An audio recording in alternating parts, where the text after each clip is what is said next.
Hi everyone, I hope all of you guys are doing well. So today I'm going to discuss how you can use the elimination method to eliminate a lot of options that are given in the prelims questions, and that way you can get a lot of questions, almost anywhere from 10 to 12 questions in your prelims exam you can get correct just by using this method properly. Now, traditionally, you might have seen in media on Twitter or on YouTube videos by some coaching institutes, or you might have even seen somewhere else when a lot of people who are giving advice that elimination method does not work anymore. That UPSC now has come up with new method where they give choices like one pair, two pair, so elimination method doesn't work. Well, that is not correct. Elimination method still works very well. You can still get 10 to 12 questions right by just having a little bit pieces of information about that particular topic, or by just little bit paying little bit more attention to that particular question. You can eliminate at least 2 to 3 options. Obviously, if you eliminate 3 options you will get one correct, but you can at least eliminate up to two options, and then it will be much easier for you. Then you can go ahead and take a guess, or you can go with your gut feeling, and there is high possibility that you can actually get the question correct. So today I'm going to discuss this elimination method. Now, before I go ahead and go into the details of the elimination method, I also want to tell you that obviously the elimination method also requires you to have some fundamental basic knowledge.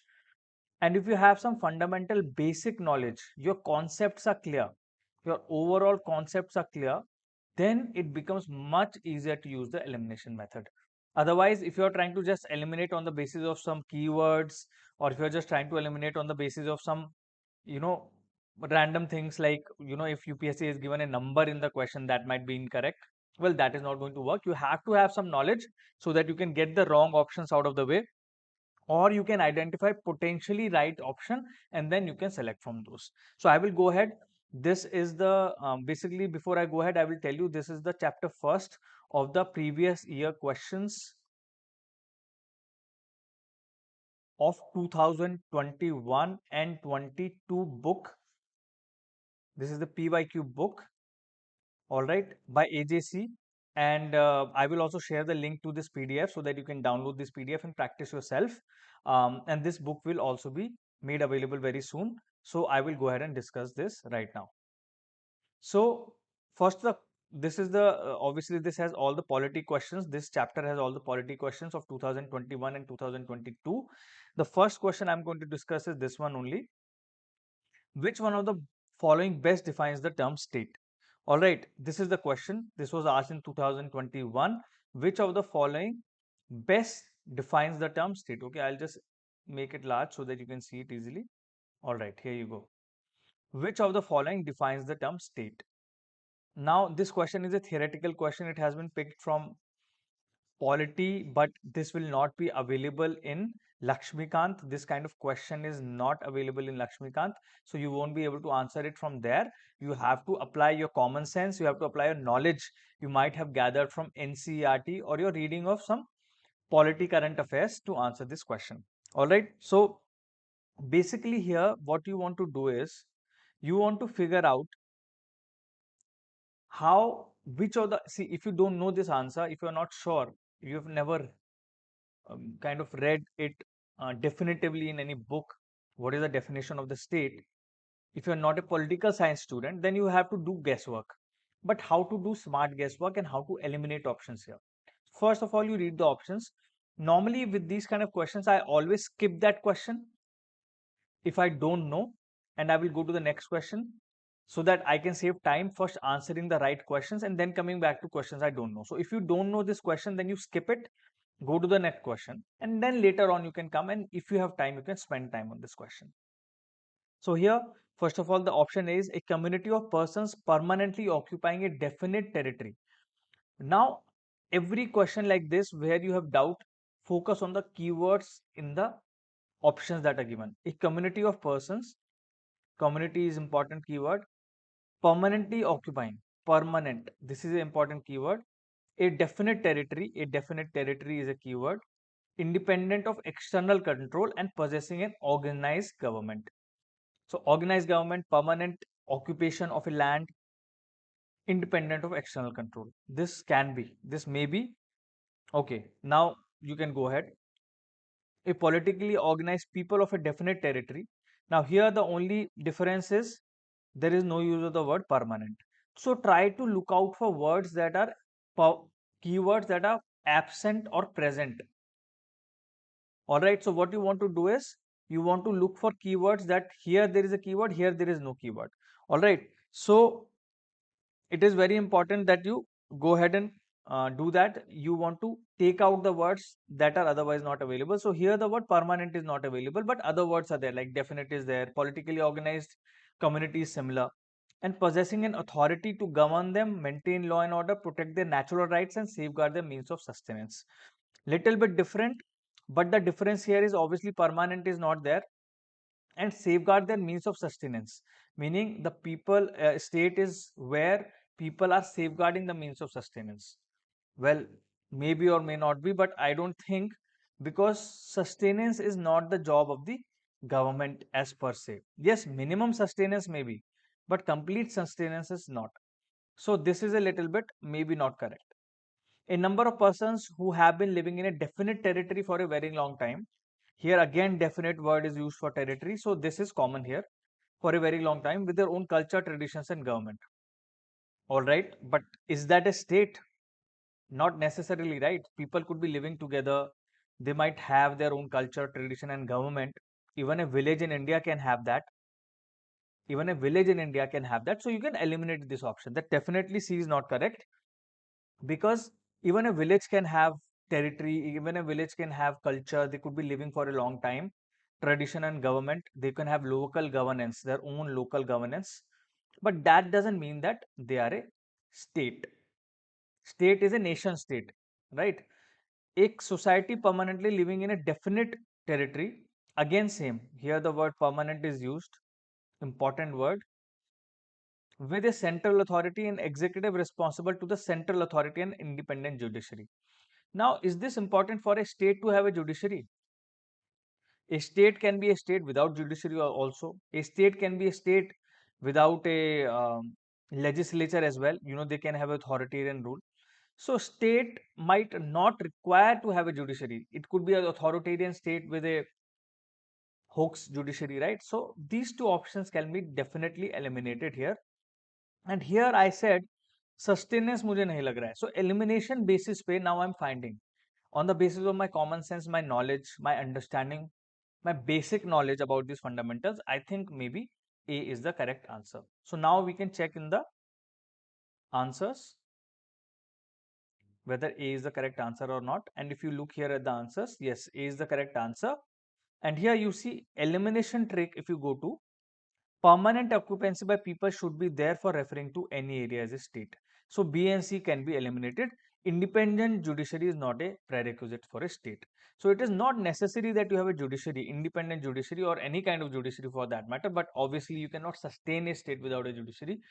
So here they have given that and they have eliminated B and C, and that they have shown that you can eliminate B and C because permanent word is not B and C, because permanent word is not used, which is fair, because normally what you want is people who are continuously living in a place, only then you can have a state. How can you have a state if people are not permanently occupying that particular area, right? If that area keeps changing, obviously, like for example, you can take the example of the ISIS, which is consistently moving from one area to another, then occupying that area, and then maybe there is an attack by the other forces, and then they have to move out of that area. So can you call them a state? They're trying to establish a state, they're trying to become permanent by establishing a state, but they are not permanent. Until they become permanent, they cannot have a state. All right, so this is very interesting question. It's a theoretical question, but this is how you can use elimination. This was a more of a extensive elimination. I don't think in exam, if you don't know, it is going to be hard to do this, but this way we practice so that we become good at it. All right, so we go to the next question, and here elimination is not possible. I'm going to show you that elimination is maybe not possible in these kind of questions. So what are those kind of questions? Basically factual questions like this. A legislation which confirms on the executive or administrative authority an unguided and uncontrolled discretionary power in the matter of application of law violates which of the following articles of the Constitution of India. All right. Now here, unless you know what these articles are, can you eliminate? No. It's a very, very factual question. Unless you know these articles, you cannot do any elimination. So there is no point of eliminating, which is commonsensical. Now let's go to the next question. I'll go to question number 3. Constitutional government means what? Constitutional government means what? A representative government of a nation with federal structure, a government whose head enjoys nominal powers, a government whose head enjoys real powers, and a government limited by the terms of constitution. Now here you can use elimination easily, and I think you can get the question correct. Even if you don't know this, particularly you have never read this, you can still get this question right. And how can you do that? Well, by elimination. First of all, what is the easiest thing to eliminate here? The easiest thing to eliminate here is obviously a government whose head enjoys nominal powers and real powers. A constitutional government, wherever there is a constitution, let's say, think of an example in your head. America, India, or all right, Japan. These governments are known as constitutional governments because there is a constitution which guides these countries, which establishes the whole structure of governance in these countries. All right, so there is a constitution in these countries. Now, in these countries, even if there was no constitution, now let's take a country where there is no constitution. For example, Britain. Britain obviously has an unspoken constitution, they say. They don't have a written constitution, but they have an unspoken constitution. They have a lot of, traditionally, they have created a lot of mechanisms in their government which work very well by convention. So Britain is one such country. What is another country which doesn't have a constitution? Let's say, I don't know for sure, but let's say Syria. You know, right now it is in so much. So let's say you take another government which does not have a constitution.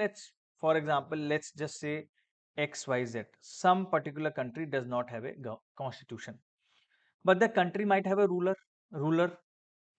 but that country might have a ruler, right? It might be anyone, or it might have an elected representative also. It might have an authoritarian, some person who is ruling the country. All right.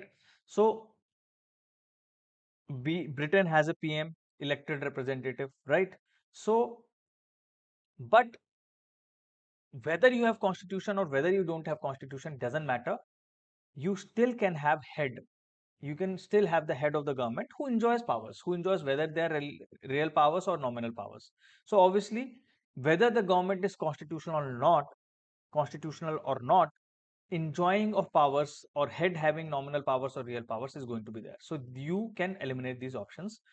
Now, a representative government of nation with federal structure. If the government is not constitutional, can it still be federal? Of course, it can still be federal, right? It can still be federal government. There can still be a federal structure. There could be states which have their own structure. They can be self-government. So you can eliminate this as well. All right. So 3 options are eliminated. This is left. A government limited by the terms of the constitution. So if you read the NCERT book, you might not need to eliminate, but here by common sense, by using your knowledge, by using your understanding of polity as a subject, you can still answer this question pretty well. And I have just shown you how to answer this question. All right. Now we'll go into the another question. Okay, we'll go into question number 7. With reference to India, consider the following statements. With reference to India, now consider the following statements. There is only one citizenship and one domicile. May be true. Citizenship, obviously, some countries allow for dual citizenship. So does India allow for that? Maybe you don't know. Now I'm assuming maybe you don't know, but if you know, yes, India allows only one citizenship and only one domicile. But let's say, maybe, I'm not sure. A citizen by birth only can become the head of the state. So now here the question is, a citizen by birth only can become head of the state. So head of the state is who? The President of India. Now the President of India should be by birth an Indian citizen. I have never read that, so I don't know. I'm not sure. So I can say I'm not sure. Here also I'm not sure. But here, that America has a rule that they should The president of America should only be an Indian citizen, American citizen. Okay, not by naturalization, by birth. So there are two ways you can become citizen: by birth or by naturalization. So naturalization in US, they don't allow naturalized citizens to become head of the state. All right. Now, a foreigner once granted the citizenship cannot be deprived of it under any circumstances. Are you sure? If now this is the option where I can possibly eliminate. Once a foreigner is granted a citizenship, can it be revoked? Can it be deprived? Maybe. If the foreigner is involved in terrorist activities, maybe. So now this is a lot of guesswork because legally or constitutionally, I don't know this. But let's say I think 3 seems to be wrong to me. So I can eliminate these. And now we have only 1 or 2 only. Now here it becomes easier because both are not included. So either 1 is right or 2 is right, or one of them is wrong, right? So I feel like this, there was a debate about this citizen by birth. You remember a few years back, there was a debate whether its person can become India's prime minister or India's president if they have not taken birth in India. This was a debate a few years back. I think if you remember that debate, perhaps you can get the answer to that question and maybe you can go for this option. I will go for this option. Let's look at the answers. And there we have given the complete solutions also, complete explanation of this. Explanation, knowledge, what knowledge you need. Okay, and elimination. Elimination, what has been given is one needs to be very cautious when the word only is there in any statement, as this word usually inserted to make the statement incorrect. Now, so here what you can do is you can again look at the statement and see the word only has been used. There is only one citizenship and only one domicile. All right. So this particular word is normally used or normally inserted to make it incorrect. Normally by UPSC, that is the trend that they insert that word only to make it incorrect. But this is not a general rule. It is a general observation that word only often makes the option incorrect. But here it does not, right? Here, because only that option is correct. So only word actually could lead to you incorrectly answering the question. So always don't take it as a thumb rule. Don't take it as a thumb rule कि word only use करा है तो गलत ही होगा. ऐसा मत करना. Here, in fact, this is correct. In India, there is a single citizenship. That is, a person can only have one citizenship. Also, at a particular time, a person can only have one domicile. All right. Domicile का भी आपको समझ में आ गया होगा. आपने normally you might have applied for domicile certificate. Have you ever applied for domicile certificate? They ask you in that domicile application, are you a domicile? How many years you are living here for, etc., etc. Right? They want a proof of that. So when you apply for a domicile certificate, it is very important that you establish that you don't have domicile of other area. कहीं और नहीं होना चाहिए. या फिर आपने passport के लिए apply किया होगा. They always ask you whether you have another passport. If you have another passport, they will not give you Indian passport. So that's why if you have that experience also, you can use that personal experience and get this correct. All right. So now let's look at the question number 16. This is a very good question. I think this is one of those questions in which elimination makes a lot of sense and you will like this. Consider the following statements. Question number 16. Which of them is correct? I always read this first so that I know whether I'm going for incorrect statements or correct statements. All right. Pursuant to the report of H.N. Sanyal Committee, the Contempt of Courts Act 1971 was passed. I don't know.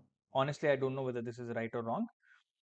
The Constitution of India empowers the Supreme Court and the High Courts to punish for contempt of themselves. Does it? Yes. You might have seen in the news, this seems to be correct because a lot of times Supreme Court and High Court is passing orders of contempt against people who are not following their orders. So for themselves, for any contempt that happens of the Supreme Court or the High Court, the Constitution empowers. Now you might be asking whether the Constitution of India empowers or whether it is a power endowed by an act. Well, normally this is such a wide power that it has to be endowed by the Constitution of India. So I think this is correct. I think it is correct. The Constitution of India defines civil contempt and criminal contempt. Now here, what you have to understand is the nature of the Indian Constitution. The Indian Constitution is a very broad document. It is detailed, but it is very broad. In the sense, it provides for the powers of the High Court, the Supreme Court, the bureaucracy, the Parliament, etc., etc. Right? It does not provide for any kind of a legal code. And these things, civil contempt, criminal contempt, etc., these things possibly are not defined in the Constitution. Why? Because these are very, very specific powers, specific things that would not find their mention probably in a wide document such as the Constitution. Constitution is a broad document that provides broader powers. So I don't think this is correct. So that eliminates these two options. And the fourth one is, in India, the parliament is vested with the powers to make laws on contempt of court. Obviously, Indian parliament is vested with all the powers to make any kind of act. It can later be sent to the Supreme Court, and the Supreme Court can obviously, it can be challenged in the Supreme Court, and Supreme Court can obviously look into the legality of it. But the parliament has all the powers. It can make law regarding anything in India. It is a supreme body. All right. So that is why this is definitely correct. Now, since this is definitely correct, and I think 3 is incorrect, so I think this is definitely right. And this is definitely, let's say you still have confusion, all right, कि 3 ये भी सही हो सकता है. You are not sure about this. Then you have to really debate between these options. One में debate जाने का जरूरत ही नहीं है, because it is not something you are deciding between. You are deciding between these two. So one, whether it's incorrect or correct doesn't matter. But yeah, it matters because यहाँ पे 1 नहीं है. So obviously it matters, but you might not know this. So that's why I will skip it. 2 is something that I know a little bit, Constitution of India. And here, of course, I've eliminated one option completely. I've eliminated this option and this option. So out of these two, I'm more likely to go for this. Why? Because this also seems correct to me. So इतना तो आपको risk लेना पड़ेगा, risk लेना सीखना पड़ेगा. इसलिए मैं कहता हूँ प्रीवियस ईयर क्वेश्चंस में ये सब प्रैक्टिस करो. So to do the practice, you can definitely download this particular PDF also, and you can get this book also, which will help you. All right. So now let's move on to the next question. Next question, we are going to take the question number 27 or 22. Let's take 22. All right. Question number 22 is, which one of the following factors constitutes the best safeguard of liberty in a liberal democracy? Basically, which of the following ensures your liberty in a democracy? I have the freedom to speech, I have the freedom to profess my religion. Now, that power, because of which of these following factors is provided for. All right. A committed judiciary. Obviously, that is important. A judiciary, good independent judiciary is important to ensure liberty. But we have to select only one, which is the most relevant. अब now इसमें word committed use किया गया है. Committed का मतलब मेरे को समझ में नहीं आ रहा. What does it mean? Obviously, it means the committed to the people, but still, independent judiciary might have been a better word. But anyways, elected government. Is it necessary that the elected government will safeguard your liberty? Not necessary. Sometimes laws can be passed which are actually against your liberty by the government itself, which is always a question of debate. So, not correct. Centralization of powers, definitely not correct. If centralized powers are centralized with one person, then will the liberty be actually safeguarded? No. So, B and C are definitely incorrect. Separation of powers. Now, separation of powers means the separation of powers between the judiciary, the executive, and the parliament or the legislature. When the powers are separated and each of the powers are clearly defined and they cannot interfere in each other's work, right? They cannot completely, the executive cannot completely defy the legislature or the other way around. When this is the state, then there is a balance of power. Balance of power जब भी होता है, तो ये question obviously ये वाला option correct है, क्योंकि जुडिशरी का भी जरूरी नहीं है कि judiciary will a committed judiciary. First of all, the word itself committed, why it is there is not clear. And then even if there is judiciary, it might not have enough powers in a particular country. There are a lot of countries in which the power of the judiciary is actually compromised. So judiciary might not be powerful enough to actually safeguard your liberty. So in a liberal democracy, the separation of powers is a must. And if you have read polity basic things, you will get this right. But through elimination also, you can get it correct. All right, so now we will go to the last question which I'm going to discuss today, which is 27. In India, what is the role of the Coal Controllers Organization, CCO? Now here, four options are given. बहुत specific चीजें दी हैं चारों में. Very, very specific things. It is the matter of how you can eliminate these specific things. CCO is the major source of coal statistics. Possible हो सकता है that this organization takes out coal statistics. It monitors progress or development of captive coal or lignite blocks. Possible. It hears any objection to the government's notification relating to acquisition of coal bearing areas. Possible. It ensures that the coal mining companies deliver the coal to the end users in prescribed time. पढ़ने के बाद लग रहा है कि गलत हो सकता है, may be. So this is more on gut feeling. I am feeling that this possibility is correct, but I don't think a particular government organization is going to monitor whether the coal mining companies are giving the end user the coal.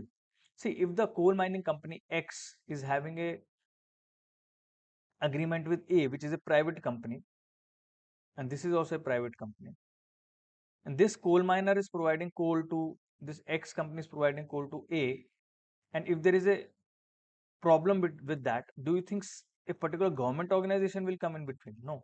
Yes, if there's a problem in between, this company can probably go to the judiciary or probably can go to the consumer forum, but I don't think that a particular government organization will interfere.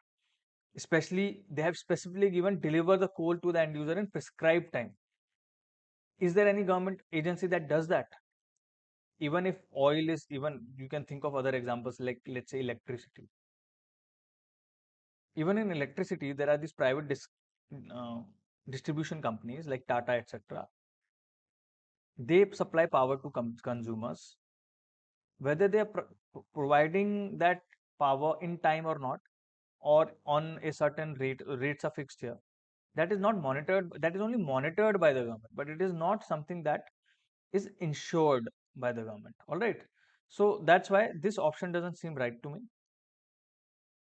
This option seems to be correct because obviously it might be looking after statistics. So one you can think हाँ one correct है तो यहाँ one नहीं है तो इसको हटा सकता हूँ. यहाँ पे तीनों में one है. अब मैं four को भी incorrect सोच रहा हूँ तो ये भी हटा सकता हूँ. So ये दो option रह जाएंगे. Okay. These three seem to be possible solutions because common sensically it makes sense. कि monitor करता है वो, objection here करता है. If there is any kind of dispute, then objections they can hear. Because government normally अगर आप government का functioning देखोगे तो government में mostly monitoring का काम होता है और hearing any kind of disputes they are heard with the government. Normally, government does not ensure that for every private company things are done at such a minute level because this is not going to be possible. All right. So that way you can eliminate, but obviously this question is a little difficult, more difficult to eliminate. So I won't say that यहाँ पे आप elimination use करो, but it is a little bit more difficult to eliminate. But here in the book, you can definitely go ahead what they have said. You can take a look at that.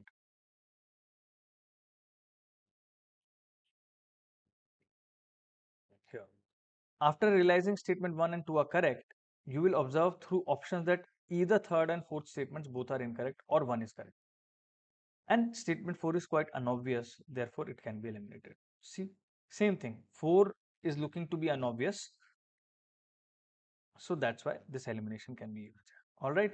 So I hope today, this particular session, you have learned good things about elimination, how you can use your knowledge, your broad knowledge or your understanding of a particular subject to get questions otherwise which you are not getting correct otherwise.